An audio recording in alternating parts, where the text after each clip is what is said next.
নরম নরম লুচি আর তার সাথে খোসা শুদ্ধ আলুর তরকারি।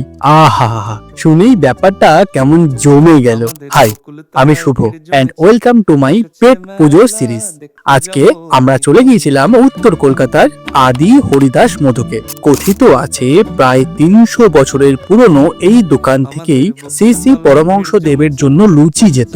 লোকেশন শ্যামবাজারের ৫ মাথার মোড়। এই জানো, আজকে আমরা অফিস ফাঁকি দিয়ে এসেছিলাম এইখানে মেট্রো করে। এটা আবার কাউকে বলে দিও না কিন্তু। তবে বলে না, পাপ বাপকেও ছাড়ে না। প্রথমবার আসায় আসল হরিদাস মোদকের বদলে ঢুকে পড়েছিলাম পাশের একটা ফেক হরিদাস মোদকে। তোমরা যাতে ভুল না করো সেই জন্য বলে দিই, আসল হরিদাস মোদকের বোর্ডটা এরকম লাল হলুদ, যাকে বলে পিওর ইস্ট বেঙ্গল বোর্ড। আমরা যেটাই ঢুকেছিলাম সেটাই লুচির মান ঠিকঠাক ছিল, কিন্তু মিনিমাম 3টে লুচি তোমাকে নিতেই হবে। প্রতিটা লুচির দাম 12 টাকা করে। হ্যাঁ, দামটা একটু বেশিই লেগেছে আমার।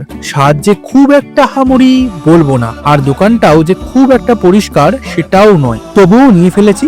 তাই খাওয়াতেই কনসেন্ট্রেট করলাম। এখানে কলা পাতায় লুচি সার্ভ করা হয়, সাথে থাকে আনলিমিটেড খোসা শুদ্ধ আলুর তরকারি। 12 টাকার প্রতি লুচি হিসাবে মোটামুটি। পরে নিয়েছিলাম মৌচাক বলে এই মিষ্টিটা, এটার দাম নাকি 18 টাকা। ধুস, একদম ভালো ছিল না। তবে এখানে অনেক প্রকার মিষ্টি পাওয়া যায়, খুব যে একটা মন ভরলো তা মোটেই নয়। নেক্সট টাইম আসলে আসল হরিদাস মোদকে গিয়ে তোমাদের জানাবো। Till then, take care and follow me for more.